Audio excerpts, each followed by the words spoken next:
Hello students, स्वागत है आपका अपने यूट्यूब चैनल खुलवे क्लासेस फॉर मैथ्स में। स्टूडेंट्स, आज मैं जो टॉपिक लेके आया हूँ कक्षा 12 का है और कक्षा 12 के अंतर्गत बोर्ड परीक्षा के लिए बहुत ही महत्वपूर्ण ये टॉपिक है, जिसके अंतर्गत हम चर्चा करेंगे मैट्रिक्स पर, यानी कि आपके आव्यूह और सारणिक से ये क्वेश्चन है। इसमें ये पूछा जाता है कि समीकरण निकाय के का हल ज्ञात कीजिए, आव्यूह विधि द्वारा समीकरण निकाय का हल कीजिए। तो बच्चों, इसमें ये बहुत ही महत्वपूर्ण क्वेश्चन है और ये बोर्ड परीक्षा में आपका 6 नंबर का आता है। तो इसके अंतर्गत हमें क्या करना होता है, हमें जो इस समीकरण बनी हुई है, ये समीकरणें दी हुई हैं, इनमें एक्स वाई जेड के रूप में ये समीकरण दिए रहते हैं।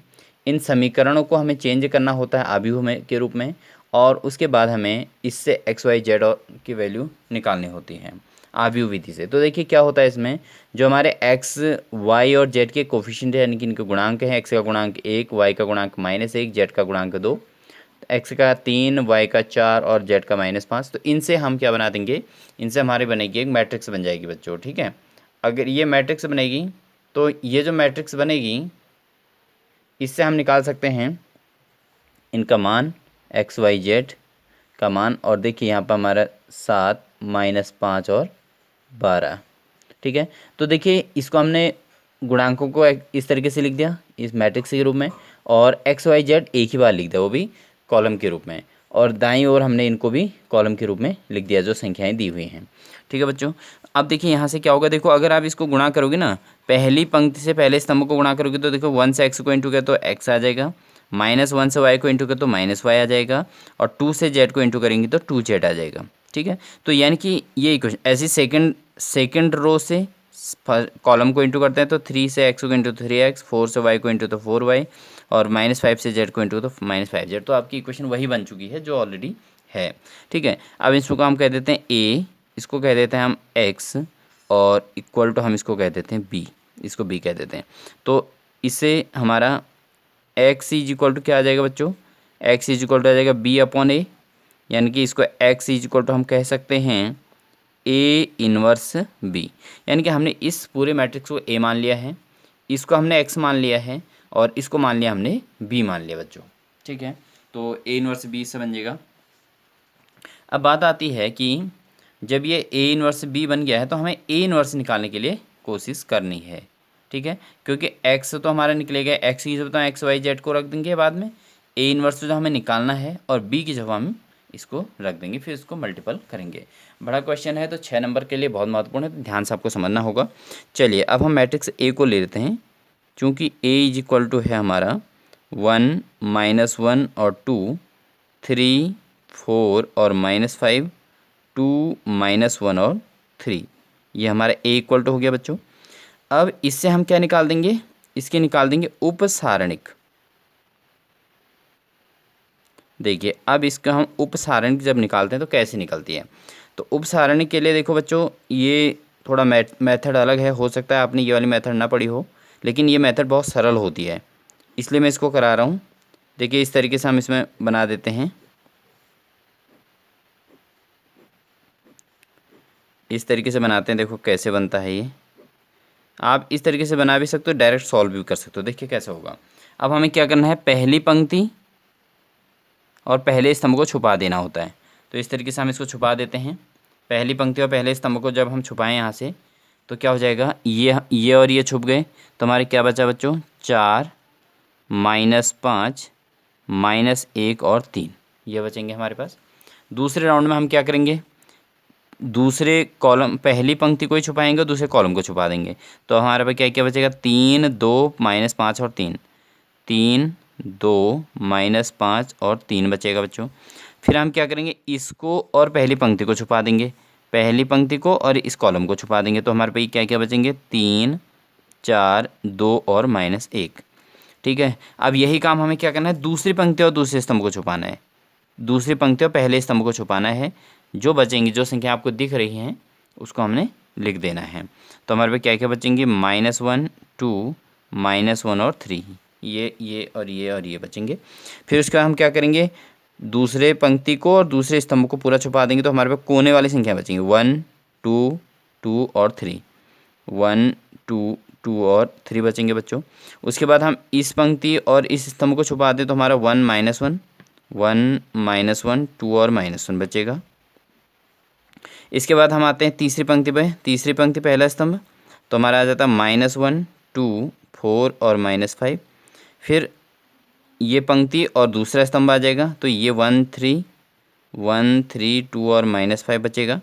ऐसी इस पंक्ति और इसको हम छुपा देंगे तो हमारे क्या आ जाएगा 1 3 -1 और 4 आ जाएगा बच्चों। ठीक है, अब हम इनका क्रॉस मल्टीपल कर देते हैं, जो आपने वैसे मैट्रिक्स के छोटे क्वेश्चन में आपने पढ़ाई होगा, इस तरीके से क्रॉस मल्टीपल करते हैं।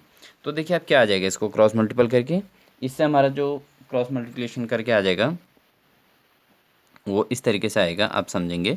तो 4 3 12 आ जाएगा और माइनस बीच में आता है, 5 एकम 5, ये माइनस प्लस का 5 हो रहा है तो ये आ जाएगा आपका, प्लस माइनस हो जाएगा यहाँ पे। तो यहाँ 3 3 9 और यहाँ पे बीच में माइनस आता है तो 5 दूना 10, ये भी माइनस का हो रहा है तो माइनस माइनस हो जाएगा प्लस का 10। ठीक है बच्चों, और यहाँ से 3 एकम 3, ये -3 हो गया और बीच में माइनस आता है तो 4 दूना 8, कौन सा आ जाएगा, माइनस का आ जाएगा। फिर उसके बाद अगला हम देखते हैं तो 3 एकम 3 हमारा -3 और 2 एकम 2 माइनस माइनस प्लस का हो जाएगा, क्योंकि बीच में माइनस आता है बच्चों। जब हम ऐसे क्रॉस गुणा करते हैं तो दूसरे वाला क्रॉस गुणा करते हैं तो माइनस आता है, ये मैट्रिक्स का नियम होता है। ऐसे ही इससे इसको इंटू कर दो, 3 एकम 3 आ जाएगा, फिर बीच में माइनस आएगा, यहाँ माइनस आएगा और 2 दूना क्या आ जाएगा 4 आ जाएगा। ये बीच का माइनस अब में आएगा, 1 एकम 1 यानी कि माइनस का 1 और यहाँ पर एक माइनस बीच का आना है और एक माइनस 2 एकम 2, ये माइनस का 2 आ रहा है, देखो माइनस का 1 है तो यहाँ पर क्या बन जाएगा, अब ये प्लस का बन जाएगा। ऐसे अगर हम यहाँ देखें तो 5 एकम 5 प्लस का हो गया और 4 दूना 8 हो गया माइनस का। ऐसी 5 एकम 5 माइनस का 5 और 3 दूना क्या हो जाएगा 6 हो जाएगा बच्चों माइनस का। 4 एकम 4 और बीच में माइनस एक सूत्र का आता है, एक माइनस यहाँ से हो रहा है तो 3 एकम 3 माइनस का हो रहा है, इनकी प्लस का 3 हो जाएगा बच्चों। ठीक है, उम्मीद है यहाँ तक आपको समझ में आ गया होगा। अब हम इससे जो मैट्रिक्स सॉल्व करके आएंगे आगे आगे हम बढ़ते हैं इससे, तो फिर देखिए क्या हो जाता है। इस तरीके से हमारी मैट्रिक्स यहाँ पर आ जाएगी। हमारी आ जाएगी 12 में से हमने 5 घटाना है तो 7 10 और 9 19 और यहाँ 8 3 11 और यहाँ -1, यहाँ भी -1 और यहाँ आ जाएगा 1, क्योंकि -1 और 2 है और 5 में से 8 घटिया तो -3 और यहाँ 6 5 11 माइनस का और 4 3 7। ठीक है बच्चों, तो इसको कहते हैं हम उपसारणिक। ठीक है, अब हम इसका निकाल देते हैं सहखंड। देखिए बच्चों, सहखंड क्या चीज़ होती है, सहखंड का मतलब हमें यहाँ पर बदलना होता है, चिन्ह बदलना। ठीक है, अब हम इसके चिन्ह बदल देते हैं, तो जब इनका चिन्ह भी बदल दिया जाएगा तो इसका नाम, इसको सहखंड कहेंगे। चिन्ह बदलने का आपको बता देते हैं कि कैसे करते हैं, plus minus plus minus plus minus plus minus plus. देखिए आप यहाँ से प्लस से काउंट स्टार्ट करिए, plus minus plus minus plus minus plus minus plus, यानी कि इन चिन्हों से हमने इनको गुणा कर देना है। तो इन चिन्हों से जब इसको गुणा करेंगे देखो क्या बनेगा, यहाँ प्लस से गुणा करें तो प्लस का ही साथ रहेगा, यहाँ माइनस से गुणा करें तो माइनस का 19 हो जाएगा, यहाँ प्लस से गुणा करेंगे तो -11, क्योंकि प्लस माइनस प्लस होता है, सॉरी माइनस हो जाता है, और यहाँ माइनस से इंटू करें तो माइनस माइनस प्लस हो जाएगा और यहाँ प्लस माइनस माइनस हो जाएगा, यहाँ -1 हो जाएगा और यहाँ पर -3 हो जाएगा और यहाँ माइनस माइनस प्लस का 11 हो जाएगा और यहाँ हो जाएगा 7 एकम 7 हो जाएगा बच्चों। ठीक है, इस तरीके से हमारा सहखंड निकल गया। अब हमें क्या निकालना है, इसका एडजॉइंट ए निकाल। अब हम इसका निकाल देते हैं परिवर्त। परिवर्त समझ गए होंगे, परिवर्त आप जानते हैं कि डैश होता है। परिवर्त अगर हम इसका निकाल दें तो ये कहलाएगा हमारा, परिवर्त निकालने के बाद हम इसको एडजॉइंट ए भी कह देते हैं बच्चों। ठीक है, इसी को एडजॉइंट ए भी कह दिया जाता है। तो अब देखिए परिवर्त में क्या होता है, पंक्ति को स्तंभ में क्या कर दिया जाता है, पंक्ति को स्तंभ में बदलते हैं। पंक्ति को स्तंभ में बदल दें तो इसको हम लिख देंगे 7 -19 -11 1 -1 -1, ठीक है, -3 11 और 7। ये निकल गया बच्चों हमारा एडजॉइंट ए। ठीक है, अब हमें निकालना था इस मैट्रिक्स का मॉड ए। देखिए जब मैट्रिक्स हमें, चूँकि अब हमारे पास सूत्र होता है, क्योंकि हमें ए इनवर्स निकालना होता है और ए इनवर्स का सूत्र होता है एडजॉइंट ए अपॉन होता है मॉड ए। चलिए अब हम ए का मॉड निकाल देते हैं। तो ए जो हमारे पे मैट्रिक्स थी, जो शुरू में मैट्रिक्स ए थी, देखिए वो इस तरीके से थी। ए वाली मैट्रिक्स हमारी ये है।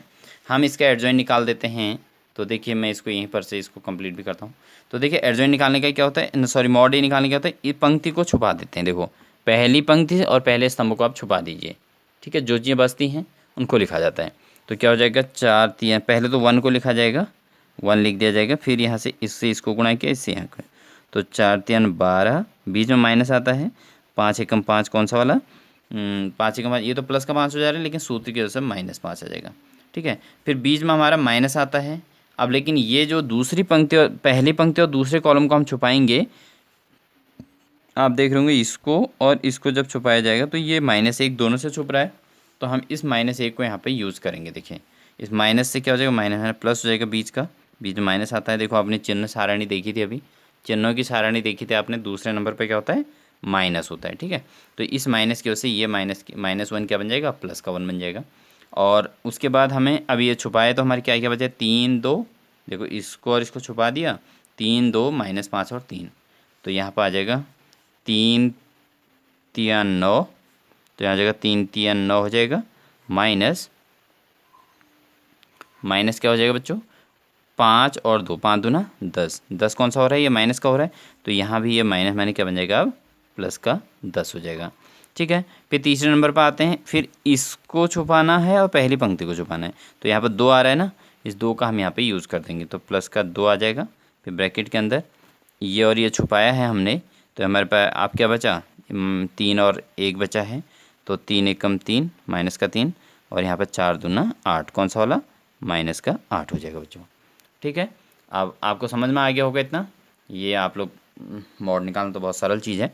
तो यहाँ पर अब आपके 1 × 12 में से 5 गया तो 7, और +1 10 और 9 19, और +2 8 3 और 11, -11, तो ये हो जाएगा 7 एकम 7, +19 एकम 19, और -11 दूना कितना हो गया बच्चों, 22 हो गया।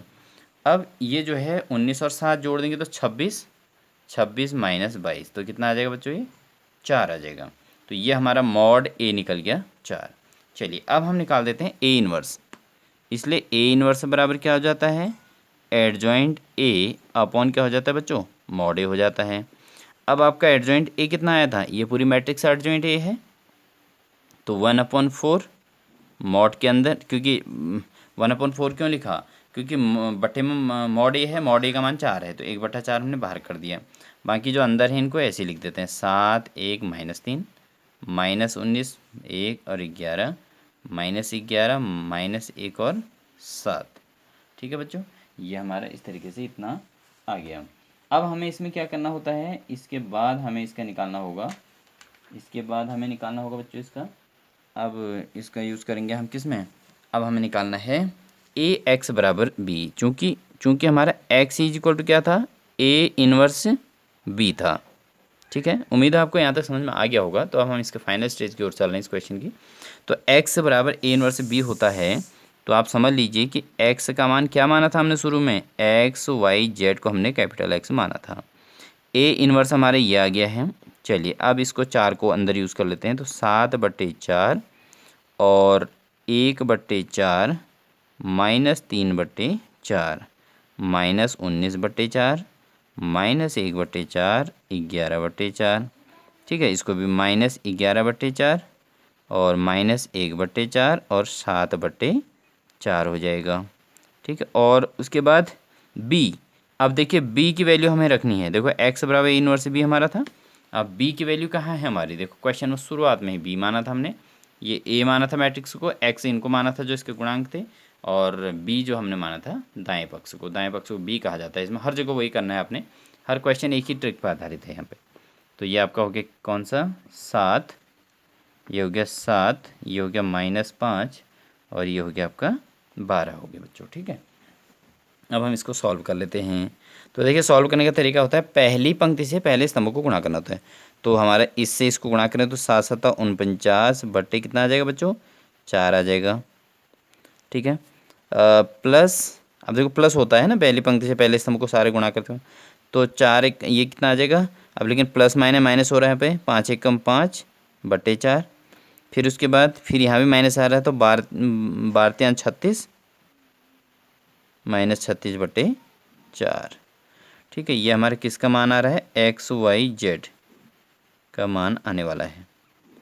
ठीक है, दूसरा 19 सत्ते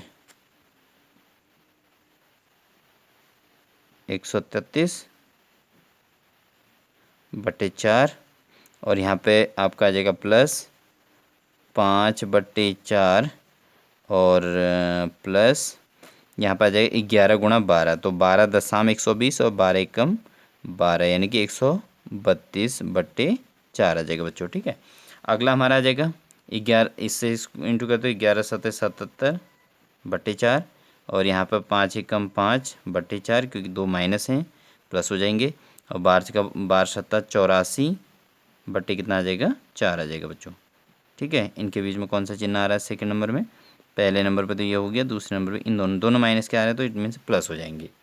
ठीक, और उसके बाद अब हम इनको सॉल्व कर लेते हैं, एलसीएम ले लेते हैं।